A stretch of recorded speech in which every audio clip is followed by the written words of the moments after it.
Frieren the magical elf versus Seven the former shadow killer. Who would win in a fight to the death? Well, let's cover these characters individually. Then we can create a hypothetical battle between the two. Frieren is a highly experienced mage. She has lived for over 1,000 years, fought hundreds of demons, and amassed countless, sometimes needless, spells. She is known as Frieren the Slayer, a name given to her because she is the one who slayed the most demons in history. Frieren can cast Zoltrak, an ordinary offensive spell that can blast through solid rock as well as instantly one-shot a demonic foe. She has the ability to fly as well as defend the magical barriers. Although she stares blankly at times, she always has a strategy to win. While she can overpower many of her enemies, she is extremely self-aware and analytical too. She does not overestimate her own abilities, nor does she underestimate her foes' abilities. Frieren can shoot lightning, flames, beams of light and energy, as well as perform binding spells. Frieren can even fight without her ever-present staff. Notably, she defeated a demon with her bare hands. On a number of occasions, large monsters were no problem for this elven mage. She even played an essential role in defeating the all-powerful Demon King. Frieren's physical prowess largely relies on her reaction time with her spells. We see her react almost instantaneously to spells cast at her, and so her combat speed would be in the lightning reaction timing range. Her flight grants her a slight speed increase, but we know for a fact that she cannot surpass supersonic speed in movement because she said that no mage could keep up with a stilla, a bird which travels at supersonic speed. Frieren typically prefers to fight on the ground. When push comes to shove, she can activate her magic without even using any limbs. With her vast knowledge and battle experience, I can't see many people defeating her in a one-on-one fight. Seven from the Scissor 7 Dongwa is a highly capable killer. He usually has his chi scissors with him, which he can manipulate telekinetically. He also has his trusty 1000 demon dagger sword with him, and that can break into, obviously, 1,000 shards, granting him access to 1,000 attacking parts. So he can manipulate these parts to grant him unnatural fighting abilities. For example, he can increase the sword length to tens of meters, if not longer. He also can channel his chi through the weapons that he typically uses. This means that he is granted access to what I call expansive cutting power, where he can literally slice the ground beneath his feet with no problem. His physical abilities include reacting to beams of light, interlocking someone with the solid as gold 7-day lock, and a basic form of martial arts. While Seven is a great fighter, especially when he gets serious, he is a little awkward at times. He typically defeats his foes with gimmicks though, or when he is serious, complete mastery of his weapons. He could probably destroy a small town via attack potency, and he has a lot to fight for, especially considering his friends and romantic interests. He is crazy tough, and I don't know if someone could completely kill this guy. He survived many attacks on his life, and he has somehow always bounced back. Let's go over some ground rules. In this context, Seven's chi is not the same as Frieren's mana. It is essentially a visible energy force as depicted in the show, and so that means that Frieren cannot simply detect him via his energy. Also, they are both ready to fight, but they are transported to a rocky wasteland with a forest nearby. Let's begin. Seven and Frieren are face to face, no more than 10 feet away from each other. Frieren casts her offensive magic, and Seven hilariously dodges it, questioning why this weird pointy-eared lady is attacking him. Frieren notices that Seven is an odd foe, and she is intrigued to see if her magic can defeat him. Seven uses his chi scissors to slice at Frieren. However, she blocks them with a simple defensive barrier spell. Seven attacks with the scissors from multiple directions, but Frieren's magical barrier is unfazed. Frieren flies backwards and she unleashes Zoltrak, her demon-killing spell. Seven sends his scissors into the beam of light and he splits them, dispersing the energy on both sides of his body. He quickly realizes that his pants were slightly singed by the spell, and he says something akin to, "Wow, that really hurt."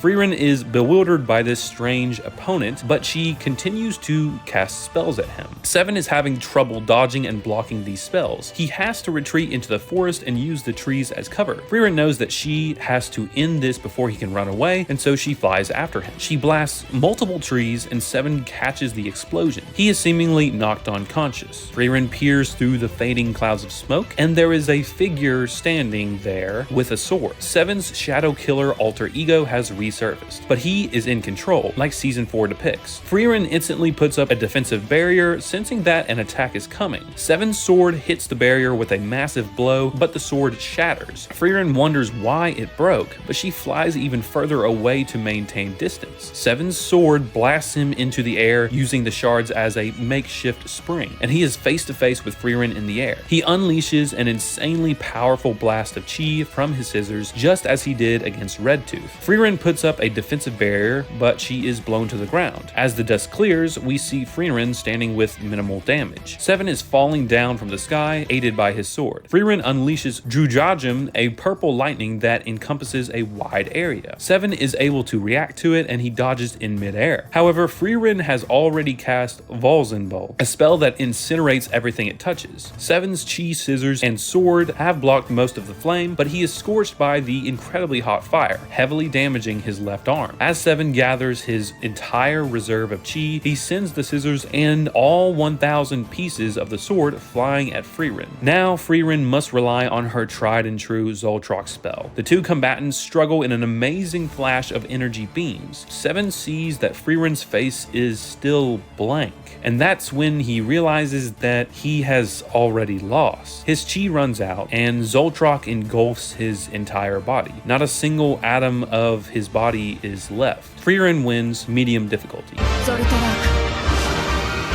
This was certainly an interesting fight, but Frieren overwhelmed Seven. Sure, Seven has high durability and plenty of weapons and tricks, but Frieren's power is just too immense. Neither of them are particularly fast, and they both would be able to react to lightning type energy. Seven could evade and counterattack for a little while, but how long could he make that happen against Frieren's solid defense barrier? The only way Seven could get the upper hand is by using his weapon in a sneaky or surprising way. But Frieren has rarely lost due to underestimating her foe. What's more likely is that Seven is overwhelmed by a constant barrage of attacks that could each destroy a small town. Seven is strong, but his most powerful attack could maybe blow up a small town. Frieren casually sends out those attacks one after another. I guess if Seven's sword attack can somehow slice through her barrier, then he would definitely win with little effort. However, it does not seem likely since Frieren's magic depends on her imagination. If she thinks that a sword won't break her barrier, then there's nothing Seven can do except wear her stamina down. Frieren was too skilled and experienced to let Seven extend the length of the battle. Frieren's mastery of powerful magical spells in tandem with her unparalleled battle knowledge and experience gives her the dub in this fight to the death. What did you guys think though? Am I wrong? If so, how would Seven defeat her? Be sure to comment down below.